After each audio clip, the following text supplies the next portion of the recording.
Assalamualaikum warahmatullahi wabarakatuh. Selamat pagi dan salam sejahtera bagi kita semua. Hari ini saya, Ani Herawati, akan menyampaikan materi berupa kurikulum pembelajaran di SMA Negeri 3 Malang untuk peserta didik angkatan 23. Biar semangat, ayo kita menyebut bravo. Oke. Nah, sebelumnya saya kenalkan, saya Ani Herawati, MPD, NIP seperti yang tertulis dengan nomor HP dan emailnya juga sudah ada. Saya guru matematika sekaligus waka bidang kurikulum. Anak-anak, alhamdulillah kalau kita lihat, kita refleksi seminggu sebelumnya, aku diterima di SMA Negeri 3 Malang. Nah, sekarang yang mana ekspresi kalian? Apakah terkejut dan senang?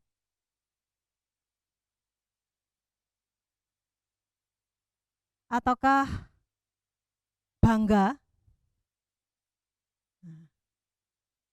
Atau biasa saja? Oh, nilai saya sudah bagus kok, pasti diterima di SMA Negeri 3 Malang. Atau minder? Beberapa mungkin merasakan seperti itu.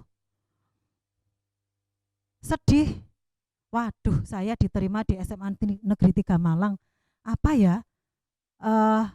Teman-teman saya nanti pinter-pinter semua. Nah, sekarang kita refleksi kembali ke diri kalian masing-masing. Apa ya yang dapat saya berikan ke sekolah, kontribusi apa ya yang bisa saya berikan ke sekolah. Nah, sekarang kita lihat, kalau kalian melihat websitenya SMA Negeri 3 Malang, di situ ada beberapa foto dan gambar yang semuanya itu ceria. Kemudian ada kebersamaan bahwa kita itu sama, tanpa melihat derajat, tanpa melihat strata, dan setara. Jadi semuanya itu sama, tidak ada perbedaan. Nah, kita lihat pembelajaran pada saat sebelum pandemi, ini kakak-kakak kelas kalian di kelas, bagaimana mereka saling berinteraksi satu sama lain, berkelompok dengan berbagi peran dan tanggung jawab, peduli dengan teman-temannya, sehingga ada komunikasi, ada kolaborasi di sana. Kalau kita lihat disiplin, kemudian ada tanggung jawab, berbagi peran, dan jujur. Nah, ini yang paling penting. Selanjutnya, kurikulum apa sih yang ada di SMA Negeri 3 Malang? Jadi di sini kita menggunakan kurikulum 2013 revisi 2018 dengan sistem kredit semester atau SKS. Apa itu SKS? Mungkin bagi beberapa siswa yang dulu di SMP sudah mengenal SKS itu apa, kita merefleksi diri kembali. Sebelum itu, kita mengingat visinya SMA Negeri 3 Malang. Nanti hafal sendiri nih. Menjadi sekolah yang unggul, yang memiliki civitas akademika, yang beriman, bertakwa, berakhlakul karimah, dan berprestasi, serta berperan aktif dalam era global dan berbudaya lingkungan. Jadi ini Ibu garis bawahi, yang berwarna hijau itu berbudaya lingkungan. SKS ini sistem kredit semester. Jadi cocok sekali bagi peserta didik di zaman now, di zaman sekarang, di mana cakupan dari sistem kredit semester itu, peserta didik itu berhak memperoleh layanan pendidikan secara individu sesuai dengan bakat, minat, dan kemampuannya.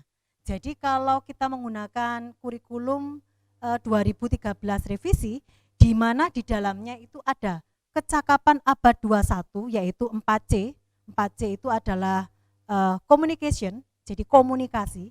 Bagaimana peserta didik itu bisa berkomunikasi secara lisan maupun tertulis.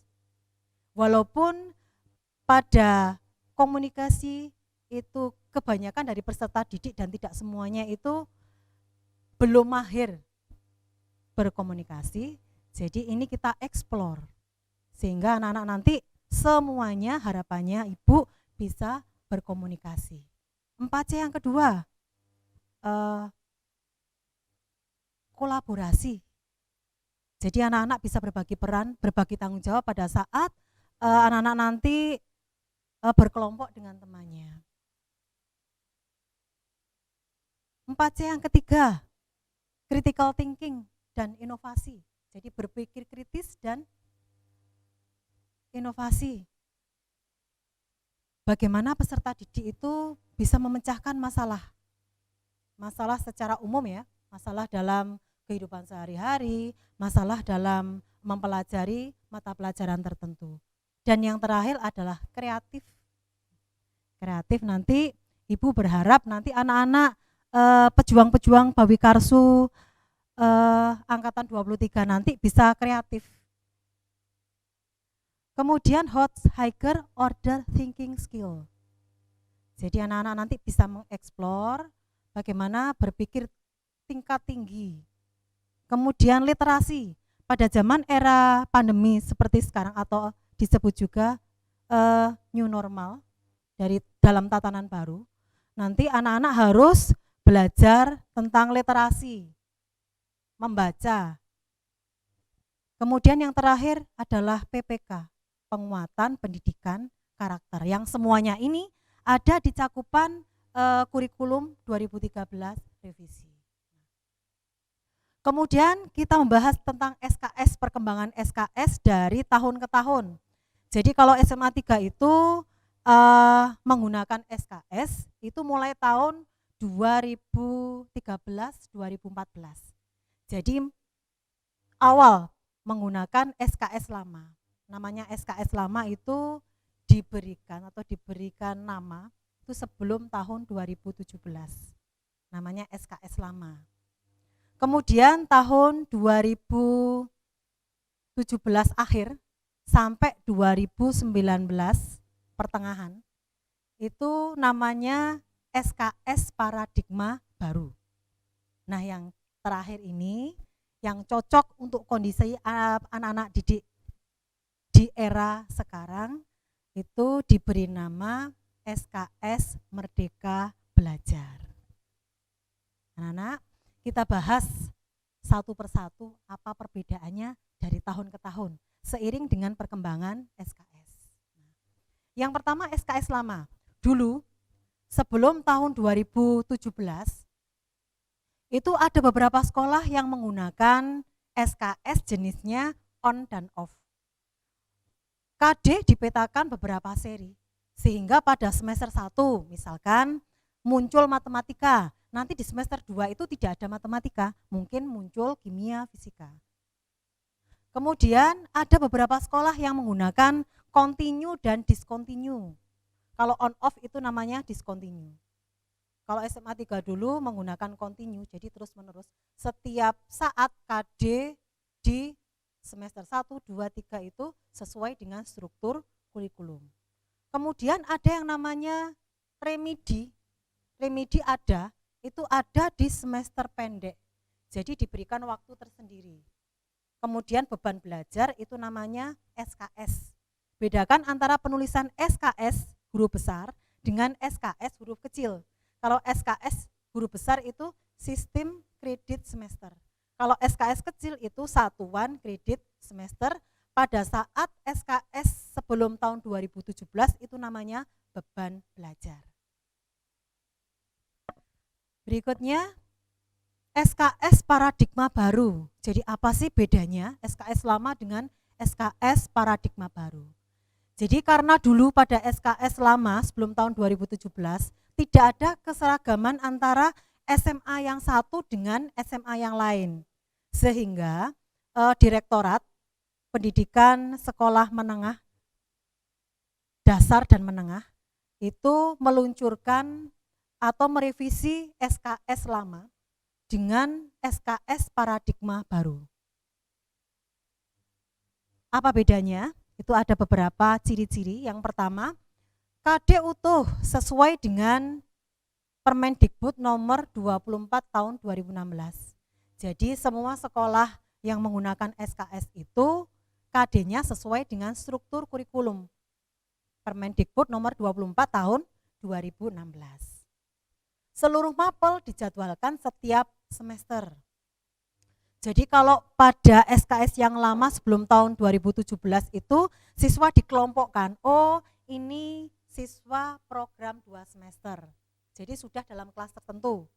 Kemudian oh ini siswa program 5 semester, ini program 6 semester, seperti itu. Tetapi untuk SKS paradigma baru, karena anak-anak sudah difasilitasi bahwa anak-anak itu sesuai belajar dengan kemampuannya, maka seluruh mapel itu dijadwalkan setiap semester. Kemudian anak-anak tidak dikelompokkan di kelompok-kelompok tadi, tetapi anak-anak itu di kelas sesuai dengan yang diberikan oleh sekolah, dijadwalkan oleh sekolah. Di situ anak-anak bisa belajar sesuai dengan kemampuannya. Kalau mau 2 tahun ya boleh, kalau mau 5 semester atau 2 tahun setengah boleh, 3 tahun boleh. Beban belajar, kalau tadi yang SKS lama itu namanya SKS tulisannya kecil, satuan kredit semester. Nah ini kalau di SKS paradigma baru, ini kakak kelas kalian, itu namanya JP, jam pelajaran. Itu sama dengan beban belajar. Kemudian remedi itu dilaksanakan saat kegiatan belajar mengajar. Nanti teknisnya apa saya jelaskan lebih lanjut. Berikutnya, ini nanti anak-anak sudah ke SKS Merdeka Belajar. Jadi apa itu isinya, ciri-cirinya apa? Bahan ajarnya adalah buku teks pelajaran, BTP. Kemudian modul itu bisa dikemas bermacam-macam. Isinya itu bisa UKBM atau modul-modul yang dibuat oleh Bapak Ibu guru dan lain-lain. Kemudian pembelajaran bisa homogen atau heterogen. Jadi misalkan anak-anak nanti di kelas, kemudian kalian nanti memilih yang 2 semester, nanti anak-anak bisa keluar atau bisa bergabung dengan anak-anak yang lain, dikelompokkan, kita tambahi dengan materi. Kalau misalkan mau cepat itu di 2 tahun atau 4 semester. Kemudian ya kelasnya tetap sesuai dengan robotik, ya kelasnya tetap itu. Jadi homogen, nanti heterogen di kelas, nanti homogennya itu campur dengan anak-anak yang mau belajar menyelesaikan sekolah di SMA Negeri 3 dalam rentang waktu 2 tahun. Kemudian ciri yang ketiga, sesuai dengan Permendikbud yang diluncurkan nomor 43 tahun 2019, ujian sekolah bisa saja dilaksanakan 2 kali setahun. Kemudian ujian nasional kan sudah tidak ada penggantinya yang namanya AKM. Keempat, ini yang cocok di era sekarang, belajarnya bisa di mana saja, tidak harus di kelas, jadi di rumah bisa seperti anak-anak sekarang dengan sumber belajar yang beraneka ragam. Anak-anak nanti setelah 1 minggu kalian MPLS, kemudian 2 hari ada PPK, penguatan pendidikan karakter. Minggu berikutnya kalian nanti akan berinteraksi dengan wali kelas. Nanti saya kenalkan siapa-siapa saja calon wali kelas kalian. Nanti kalian akan mengisi form yang namanya komitmen belajar. Jadi anak-anak itu bisa introspeksi diri, oh kemampuan saya segini, saya punya angan-angan nanti mau melanjutkan kemana, saya mau ambil saya mau ngambil 2 tahun lah untuk bisa selesai. Oh saya masih mau ingin belajar di SMA 3, kemudian saya ingin berorganisasi, nanti saya ngambil yang 2,5 tahun lah, atau mungkin 3 tahun. Nanti kalian bisa berinteraksi dengan wali kelas untuk mengisi komitmen peserta didik. Nah, kita lanjutkan ya, masih semangat kan ya? Anak-anak, nanti kalian akan diberikan beberapa distribusi pemetaan kompetensi dasar. Anak-anak di sini kan belum tahu, nanti anak-anak akan dimasukkan ke peminatan MIPA ataupun peminatan IPS. Nanti mungkin 1-2 hari ini akan diumumkan di webnya sekolah, anak-anak nanti akan dimasukkan ke peminatan MIPA atau peminatan IPS. Di situ nanti ada beberapa distribusi pemetaan dasar. Kalau nanti kalian lihat yang alternatif 1, itu nanti sesuai dengan struktur kurikulum. Kemudian alternatif 2, nanti sesuai dengan roadmap yang 5 semester, 2,5 tahun. Dan alternatif 3, itu roadmap-nya yang 4 semester atau 2 tahun. Program MIPA maupun program IPS. Nanti anak-anak bisa berinteraksi, berkomunikasi dengan wali kelas. Pada awal nanti di awal pembelajaran nanti kalian juga diminta untuk mengisi kartu rencana studi. Berapa banyaknya KD yang diambil, sehingga minimal dari awal anak-anak itu akan tahu, oh ternyata bahasa Indonesia untuk semester ini saya harus menyelesaikan 4 KD di semester 1.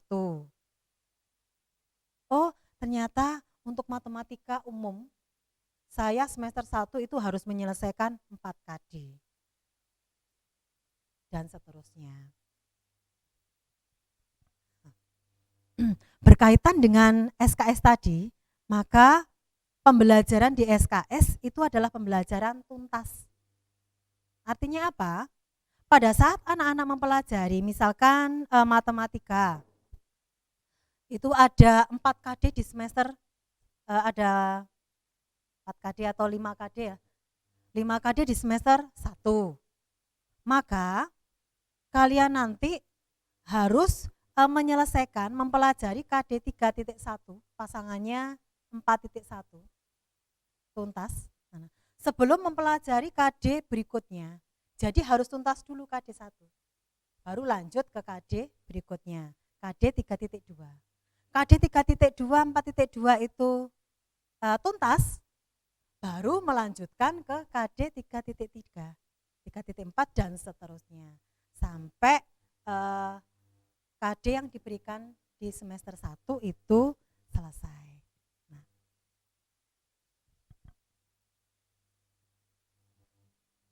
di SKS secara alamiah nanti Bapak Ibu guru bisa membedakan mana siswa kelompok belajar di atas rata-rata.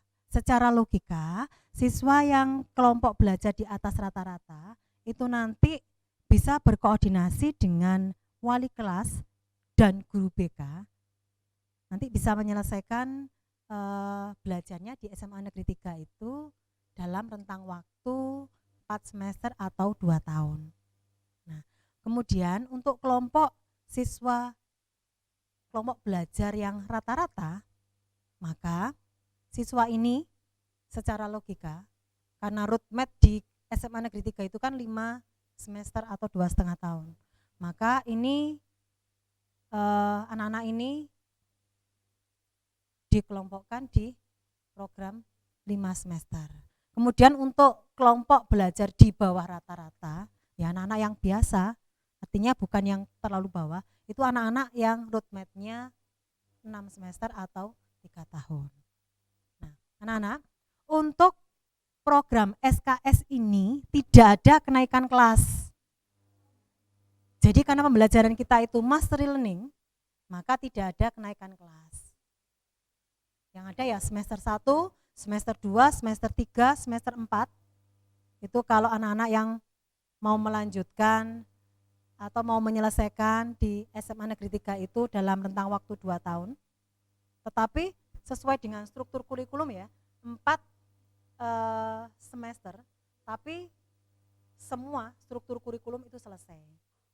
Secara logika kan anak-anak yang kelompok di atas rata-rata kan mempunyai IQ dan IQ yang bagus.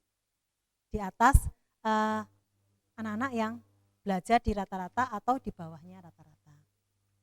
Nah, kemudian pada saat semesteran nanti kalian akan diberikan rapor semester. Karena tidak ada kenaikan kelas dan pembelajaran kita adalah mastery learning, maka anak-anak yang mengambil KD-nya itu 1 semester dan tuntas, maka kalian nanti akan mendapat rapot. Bagaimana Bu kalau saya belum tuntas dalam mengambil 1 semester itu, misalkan matematika itu 6, saya hanya selesai 5 KD, enggak apa-apa, berarti nanti kalian dapat KHS atau rapot, tetapi yang semester terakhir itu masih belum tuntas. Nah, terus gimana Bu kalau saya ngambil yang programnya tadi yang saya menyelesaikan yang 4 semester atau 5 semester, artinya apa? KD saya itu lebih dari apa yang saya ambil di 1 semester tadi. Misalkan matematika tadi saya mengambil 6, kemudian saya itu lebih ngambilnya 7 atau 8, enggak apa-apa. Maka kalian nanti selain mendapat rapot akan mendapat yang namanya KHS. Jadi KD kelebihan, KD yang ke-6 dan ke-7 itu disimpan dalam bentuk KHS. Nah, tentunya seiring dengan proses pembelajaran dan yang lain-lain, peserta didik nanti akan sering berinteraksi dengan wali kelas. Otomatis. Nah, orang tua peserta didik nanti di rumah, karena proses pembelajaran kita kan masih belajar di rumah. Kemudian guru BP, BK, dan otomatis guru mata pelajaran. Nah, bagaimana Bu pembelajaran kita saat ini? Pembelajaran di era new normal. Sesuai dengan pola pendidikan anak usia dini, pendidikan dasar, pendidikan menengah pada tahun 2020 sampai 2021 atau tahun ajaran baru ini, maka pembelajaran yang di zona merah, kuning, oranye itu belum boleh melakukan pembelajaran tatap muka, sehingga kalian nanti tetap melanjutkan belajar dari rumah.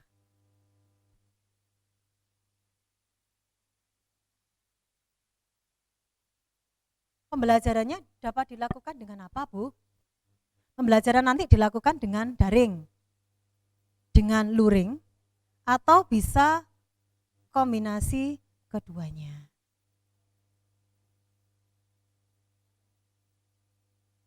Nah, apa itu pembelajaran daring? Mungkin anak-anak kalian kan sudah browsing di internet ya. Pembelajaran daring itu dalam jaringan online. Artinya pembelajaran yang dilakukan secara online, menggunakan aplikasi pembelajaran maupun jejaring sosial. Ada dua kemungkinan. Yang pertama, bisa dengan tatap muka langsung melalui video conference, melalui teleconference dengan menggunakan Google Meet, dengan menggunakan Zoom, Webex, atau aplikasi yang lain. Atau dalam grup media sosial WA. Atau dengan aplikasi pesan SMS. Dan ini semua membutuhkan jaringan internet. Yang kedua, Learning Management System atau LMS. Ini merupakan sistem pengelolaan pembelajaran yang terintegrasi daring melalui aplikasi. Kita punya yang namanya Virtual Learning Bawikarsu, nanti kita optimalkan. Kemudian Bapak Ibu Guru nanti bisa menggunakan aplikasi Moodle, bisa menggunakan Zoologi, bisa menggunakan Google Classroom, menggunakan Kuiper atau yang lain-lain.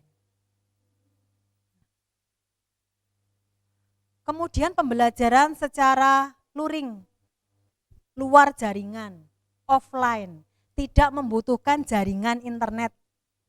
Jadi suatu bentuk pembelajaran yang sama sekali dalam kondisi tidak terhubung dalam jaringan internet maupun intranet. Contohnya apa saja? Bisa menggunakan modul yang telah diberikan guru atau UKBM yang telah diberikan guru pada saat pembelajaran daring tadi. Bisa menggunakan media modul atau menggunakan buku teks pelajaran yang dipinjam dari perpustakaan atau bahan ajar lain di sekitar kalian. Menggunakan media televisi atau menggunakan radio. Dan ini yang Bu Ani sering tegaskan, nanti pembelajaran daring itu kita usahakan pembelajaran daring yang bermakna. Bagaimana menghadirkan suasana sekolah di rumah.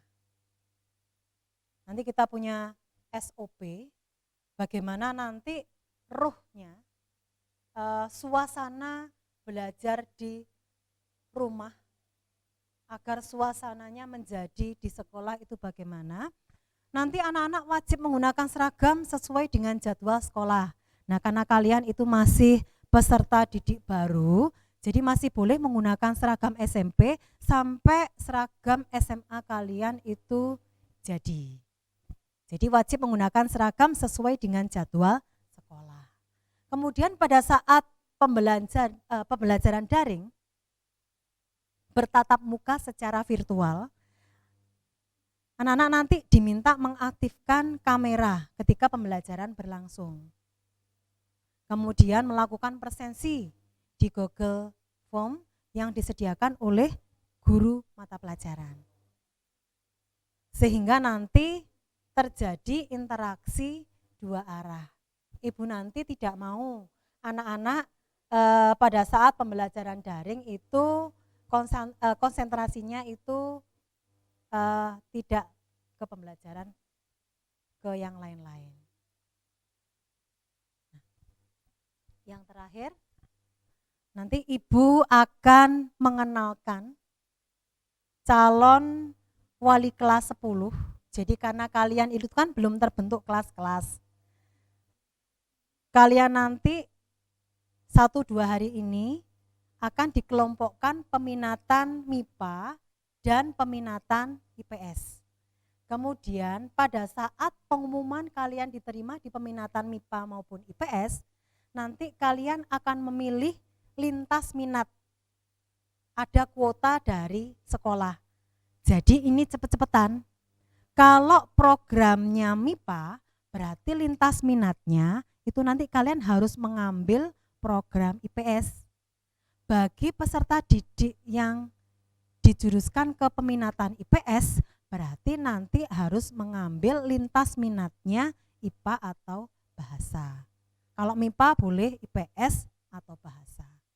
Nanti di webnya SMA 3 pada saat pengumuman peminatan IPA atau IPS diluncurkan, sekalian nanti anak-anak memilih lintas minat. Ibu kembali ke pengenalan wali kelas 10 ya.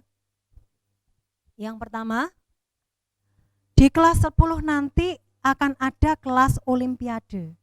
Murni olimpiade yang namanya kelas KSN. Nanti wali kelasnya adalah Ibu Dwi Sulistiarini, MPD. Beliau adalah pengampu mapel biologi. Sekaligus sebagai pemateri olimpiade biologi dan koordinator KSN. Berikutnya adalah Pak Edi Evi Budiono, MPD. Kemarin kalian sudah berkenalan dengan beliau. Pak Edi Budiono ini adalah guru matematika sekaligus wakil kepala sekolah bidang humas. Mengajar matematika. Wali kelas berikutnya adalah Ibu Retno Trisniwati SPD. Beliau adalah bendahara sekolah bagian BPOPB, mengajar matematika. Wali kelas berikutnya adalah Ibu Diah Purwaning Tias MPD. Beliau mengajar kimia.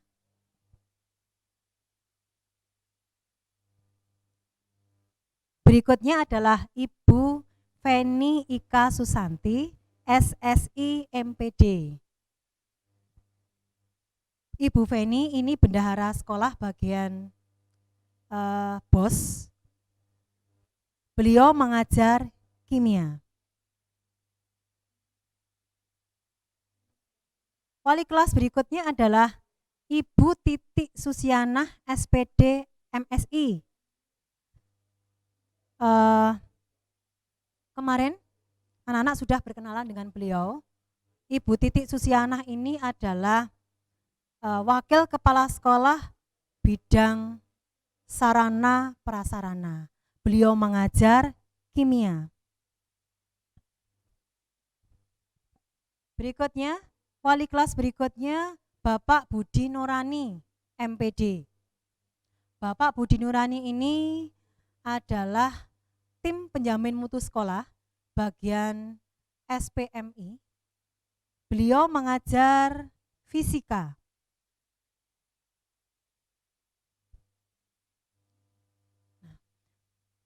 Anak-anak, untuk wali kelas berikutnya adalah Bapak Wahyu Ari Wijaya SPD. Beliau pengampu mata pelajaran fisika, nanti sekaligus mengajar PKWU. Nah, wali kelas berikutnya, kelas 10, nanti anak-anak yang dijuruskan ke peminatan IPS nanti sering berinteraksi dengan Bapak Dr. Andes Saifur Rahman. Beliau mengajar bahasa Inggris. Dan yang terakhir, Ibu Ratna Rahmawati MPD. Ini nanti bagi peserta didik yang dijuruskan ke peminatan IPS, anak-anak bisa berinteraksi dengan Ibu Ratna Rahmawati. Beliau mengampu mata pelajaran geografi,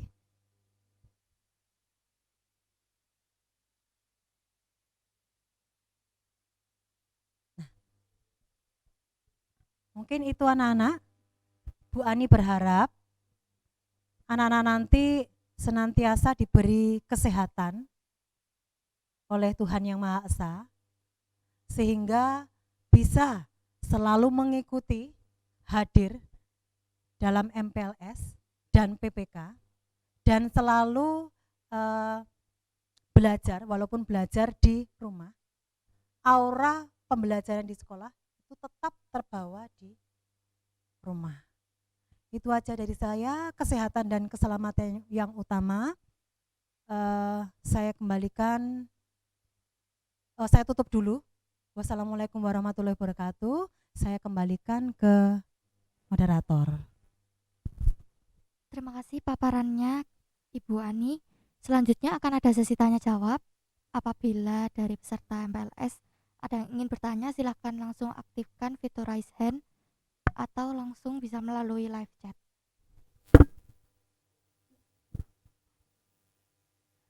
Silakan Dek Lukman.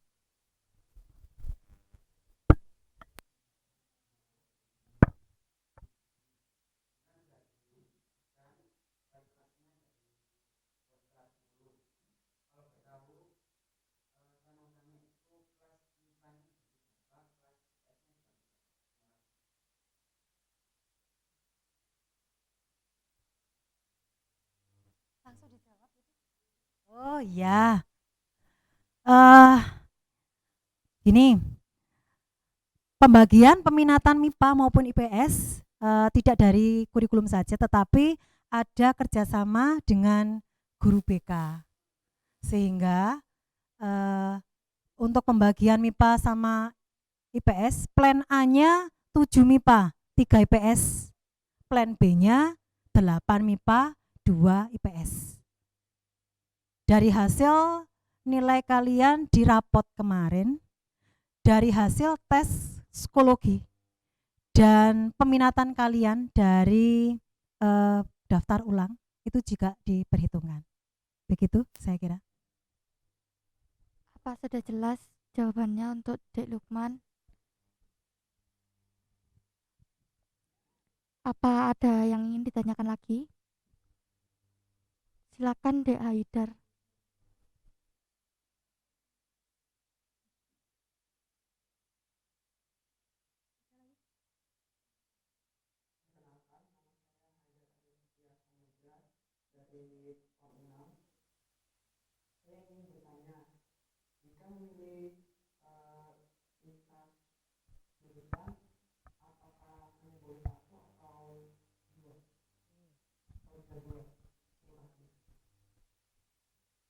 Oke, saya jawab langsung ya.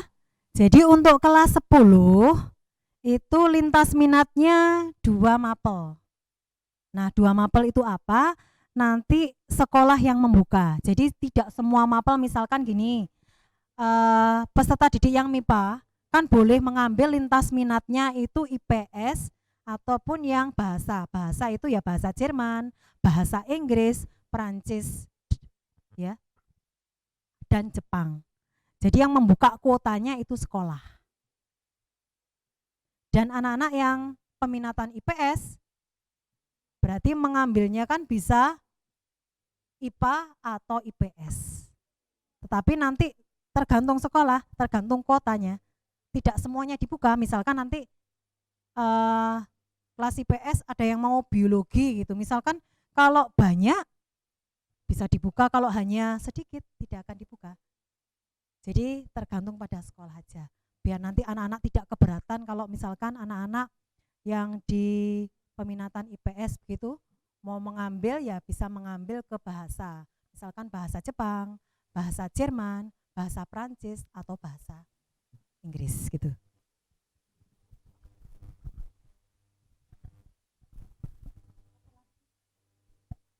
Apa mungkin ada pertanyaan lagi dari peserta MPLS lain?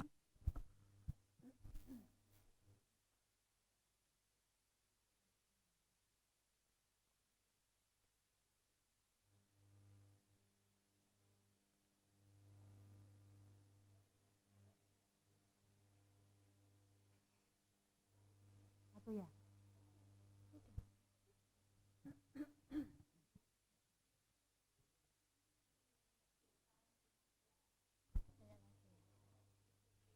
Satu pertanyaan lagi untuk materi ini.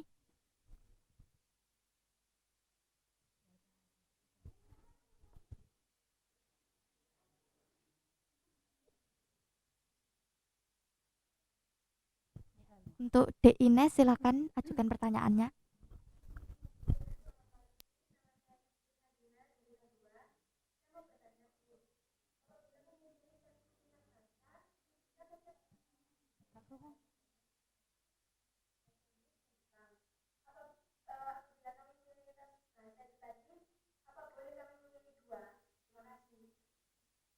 jadi jurusan apa?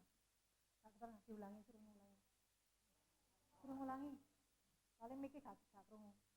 Mohon maaf untuk Dek Ines, bisa diulang pertanyaannya.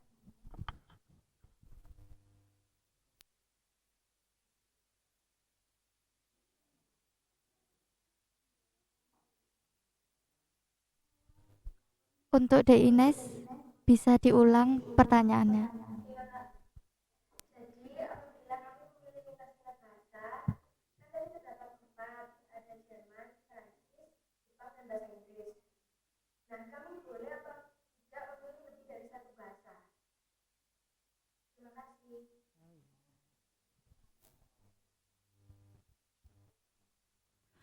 Eh, untuk kelas 10 kan boleh mengambil 2 lintas minat, ya. Kalau misalkan Dines nanti misalkan dijuruskan ke peminatan MIPA, kan boleh mengambil IPS sama bahasa. Misalkan bisa mengambil geografi, ekonomi, atau mengambil bahasa Jepang dan bahasa Jerman. Boleh. Jadi 2 lintas minat.